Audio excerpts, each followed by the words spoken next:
Ça fait maintenant énormément d'années. Écoute, moi, je crois, j'ai toujours entendu dire, en fait, que c'est pas bon trop d'écran chez les jeunes. Il faut arrêter que les jeunes utilisent les écrans un peu, qu'ils aillent dehors, parce que, bref, ce n'est pas bon pour leur santé mentale. C'est pas bon tout court pour eux autres et tout.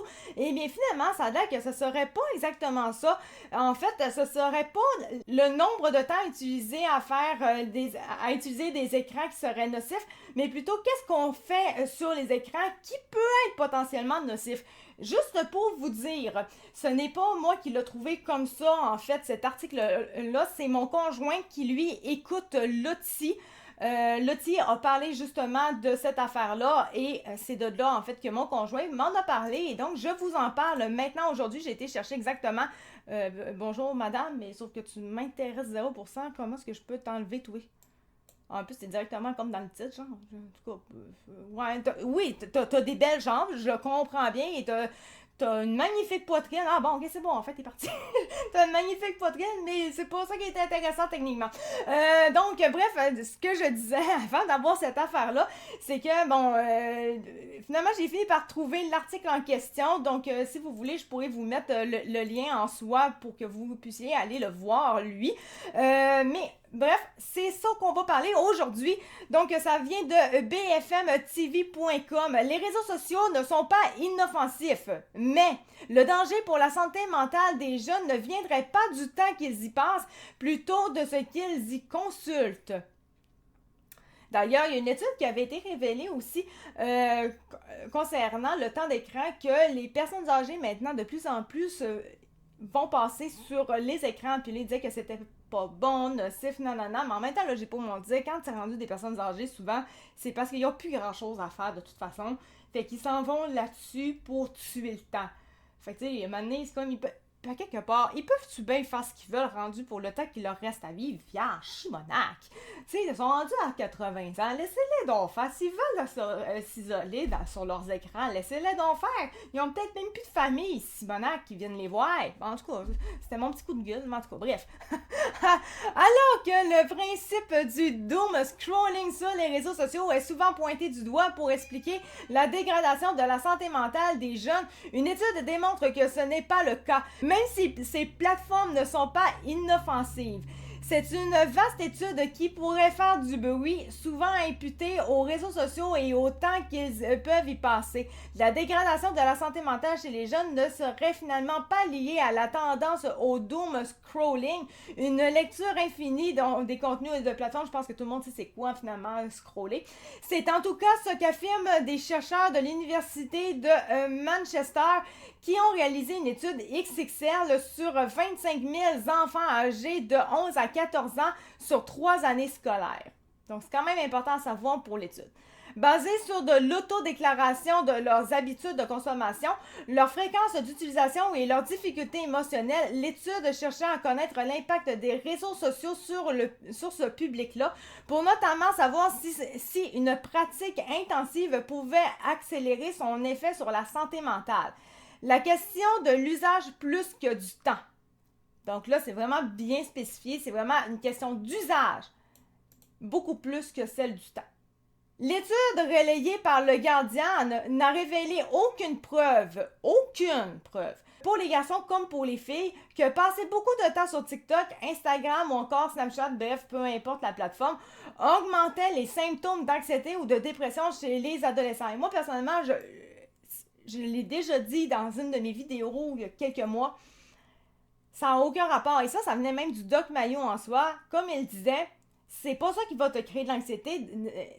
Tu es en train de te divertir. Ça dépend juste de quoi tu regardes. Parce qu'on va se le dire, quand on est rendu sur les réseaux sociaux, c'est juste pour faire perdre le temps. On fait juste que le temps passe plus vite, donc c'est du divertissement.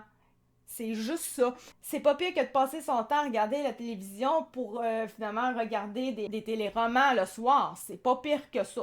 Ça revient exactement au même. De l'année 1 à l'année 2 et ensuite de l'année 2 à l'année 3, il apparaît que les effets négatifs d'une utilisation de plus en plus importante des réseaux sociaux n'a pas fait davantage plonger l'adolescent dans une spirale infernale. Les chercheurs expliquent que le défilement infini ou le fait de discuter sur ces plateformes, donc les réseauter tout simplement, ne conduisait pas à plus de difficultés émotionnelles. Cela ne veut pas pour autant dire que les réseaux sociaux sont totalement inoffensifs. Ça, c'est quand même important à dire, là. Au-delà de l'utilisation, c'est davantage le contenu qu'on y trouve qui peut mener à des troubles mentaux sévères.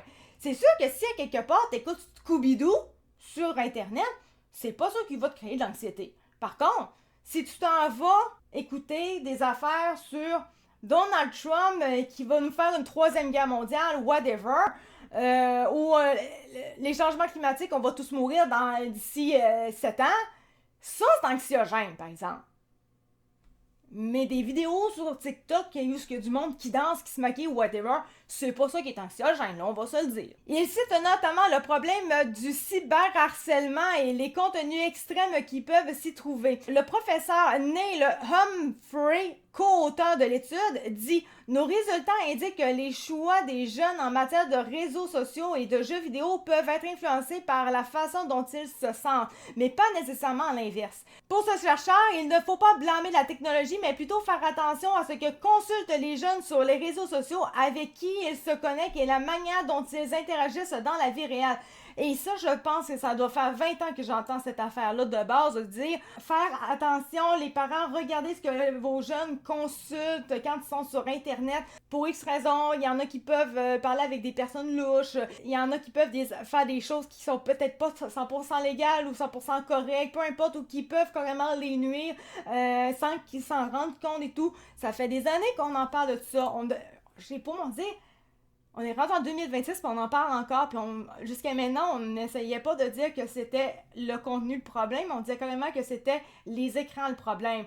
Mais en fait, ça n'a aucun rapport. À la base, c'est normal qu'un parent devrait regarder si le contenu en soi que son enfant regarde est correct réellement.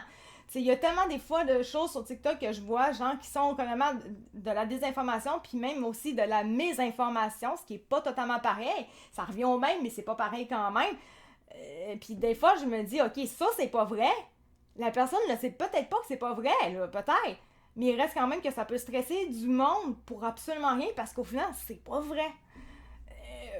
Encore une fois, on peut parler de tout ce qui se passe avec les États-Unis, les changements climatiques, etc.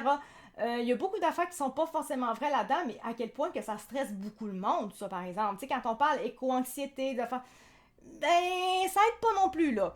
À l'heure où beaucoup de pays cherchent à limiter l'accès aux réseaux sociaux aux plus jeunes, en France, Emmanuel Macron voudrait limiter cet accès aux plus de 15 ans. Vraiment, il voudrait limiter l'accès aux plus de 15 ans et non pas aux moins de 15 ans. D'après moi, ça doit pas être aux plus de 15 ans, là, t'as peu. On va aller voir. Non, c'est pas là. Ça va. Ah non, ok, ouais, c'est ça. C'était vraiment, c'est pas bien écrit, là. C'était pas bien traduit. Si je vais vraiment cliquer, c'est Emmanuel Macron promet une loi pour interdire les réseaux sociaux aux mineurs de moins de 15 ou 16 ans. Et non pas aux plus de 15 ou 16 ans. Là, ça fit. C'est beau, là, c'est correct. Ça reste une traduction. Le site, à la base, est en anglais.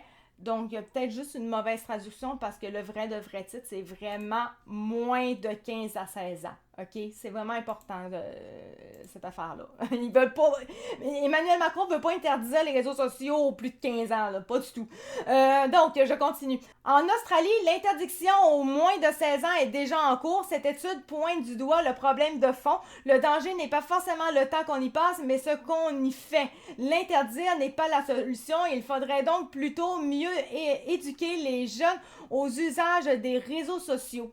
Et ça, pour ce qui est des limitations en lien avec l'âge, limiter les jeunes pour les réseaux sociaux, Internet et tout, le PQ, en fait, PSPP a aussi cette idée-là de le faire. Si vous voulez le savoir, en fait, je pourrais le mettre, je pense, là, mais je l'ai aussi dans mes vidéos parce que j'en avais fait justement une vidéo par rapport à ça. Là, il y avait des articles qui étaient sortis là-dessus. Cet article-là me fait énormément penser au Doc Mayou, mais vraiment beaucoup, parce que lui, ce qu'il disait, quand tout le monde lui disait également, il voulait lui faire comprendre que les réseaux sociaux, Internet, c'est très mauvais pour la santé mentale des jeunes, des gens en général et tout, mais surtout des jeunes. Le Doc Mayo, lui, ce qu'il disait, c'était complètement l'inverse. Et cette étude-là lui donne 100 000 $, encore une fois, raison. C'est que, en fait, non, ce n'est pas le temps d'écran, c'est pas le nombre d'heures que tu vas passer à l'écran qui est nocif pour la santé mentale d'un enfant, whatever, un enfant, adolescent, peu importe, là. C'est carrément ce qu'il va faire dessus. Si quelqu'un veut passer 3 heures sur Internet à chatter, puis l'autre qui en passe 14, mais en quoi ça me regarde? Ça brille Premièrement. Deuxièmement, en quoi ça me dérange? En rien. Troisièmement, est-ce que c'est mauvais pour sa santé mentale et physique? Aucune évidence encore. Mais ça peut être mauvais pour son couple, pour sa job. Hey, son couple, là, fuck you. Mais non, le gars qui va sur Internet, qui a une gonzesse, il lui dit carrément, s'il passe 12 heures sur Internet, écoute, ma chouette, tu pourrais être ailleurs, ça ferait bien mon affaire. Alors, il y a un message dans le comportement. Je ne suis pas intéressé par toi, mon gros derrière. C'est seulement ça que ça veut dire. Puis il se zigne en regardant des choses sur Internet. Okay. Ça le regarde, il préfère se zigner que d'aller mettre la grosse. C'est ça, donc le gars s'ennuie, c'est comme vous disiez au Ben, début. maudit, regardons les choses comme elles sont, messieurs. Exact. Soyons pour une fois relativement honnêtes avec nous autres mêmes. Donc, que ce soit Internet ou n'importe quel autre moyen, l'idée, c'est qu'il veut pas l'avoir dans sa face. Il veut pas l'avoir dans sa face, puis il veut pas avoir sa face entre ses jambes. Il avait totalement raison. Ce n'est pas le temps le problème, c'est le contenu qui est regardé qui peut être problématique. Ce ne l'est pas forcément, ça peut l'être. Comme je disais tantôt, si tu écoutes une vidéo de Scooby-Doo, c'est pas ça qui va te stresser. Par contre, si tu écoutes des affaires en lien avec les guerres, les changements climatiques, on va tous mourir parce qu'on fait pas assez attention, ça c'est stressant. Et ça l'a créé de l'éco-anxiété. Beaucoup plus que juste se divertir sur Internet en regardant des gens danser, whatever. Je dis des gens danser parce que TikTok, il y en a qui dansent. Donc, voilà pour ce qui était de cette vidéo-là. Donc, comme je vous ai dit, lui, Lottie en parle. Oui, c'est ça, c'est Lottie. Ça me fait sacrer, je sais pas comment il le dit réellement. Mais il en parle aussi de son côté. Vous pourrez aller voir, je vais vous le mettre aussi en lien dans mes affaires. Donc, voilà. Et je vais vous mettre aussi ce lien-là dans mes affaires. Donc voilà, j'espère que vous avez aimé cette vidéo-là. C'était Actu4 de True Fact et on se retrouve pour une prochaine vidéo. Merci, ciao, bye!